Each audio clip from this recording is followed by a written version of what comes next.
Kwa hivyo leo hii tumekuja kufanya hiyo maneno, si ndio? Na yetu ni nini? Hebu kila mtu mwenye ako na Biblia, kwa sababu tumeweka kwa simu Biblia. Yeyote ambaye ako na Biblia hiyo. Hiyo ndio karaya sasa. Biblia kama uko na kama uliomba jirani utarudisha, bora tu nione uko na ile iko kwa simu, inua pia simu. Sababu nitakuwa nasoma hapa na kumbe nasomea watu wako hapa. Basi utasongea jirani yako ili tusome pamoja. Siku hii Mungu aliandaa. Kwa nini isikuwe Ziwa? Kwa nini isikuwe Trans Nzoia? Kwa nini ikuwe hapa? Bwana asifiwe. Mungu aliona ilikuwa ni vyema siku hii ya Pasaka mkuje hapa, mbarikiwe hapa Moisbridge. Kama wewe ni mwana Moisbridge, ambia jirani yako ambaye ametoka mbali, karibu kwetu Moisbridge kuna maziwa na asali.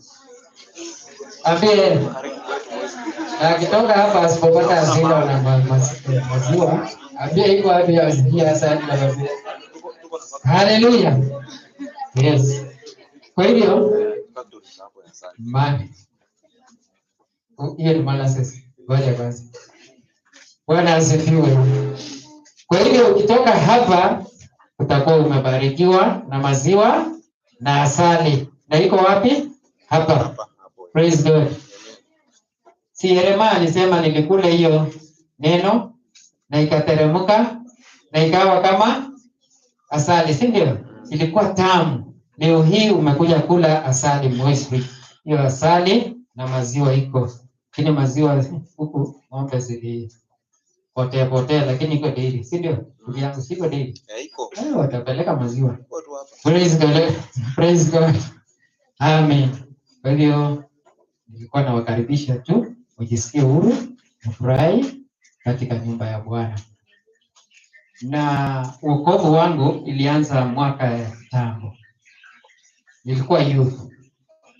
Ama tulijipata kuwa wazee vile tuko na mchungaji? Hapana, tulikuwa youth. Na youth wako na mambo mengi, si ndio? Mpaka mkajiweka mkatoka A mpaka Z. Si mambo iko mingi. 26 letters, si ndio? Mliruka 1 2 3 mpaka 26 mkaona mkaya hapo. Sisi na baba tuko A na B. Hapo sio mbaya sababu tuko mbele. Sasa nyinyi mmekata karibu 20 na kitu huko mbele. Bwana asifiwe. Kwa hivyo Mungu amewaandaa siku ya leo. Tunajifundisha kuhusu Timotheo na Paulo. Unajua Paul? Who was Paul? He was Saul. Na huyo Saul alikuwa mkamilifu ama alikuwa mbaya?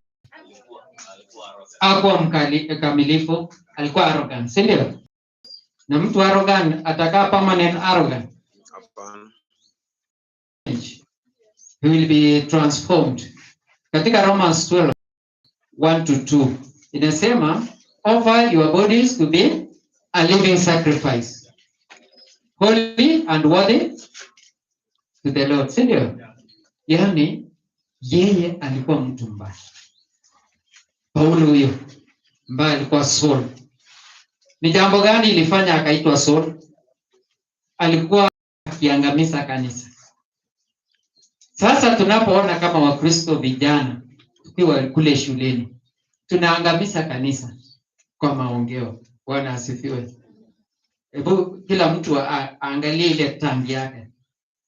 Sio tangi. Ulimi. Naitwa ulimi. Mbona ikawa nyekundu? Mbona hawakupendi black? Inawaka kama moto, si ndio?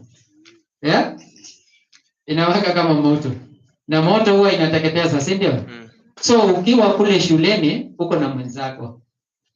Mumeenda kwa laini kupanga chakula, kupewa chakula.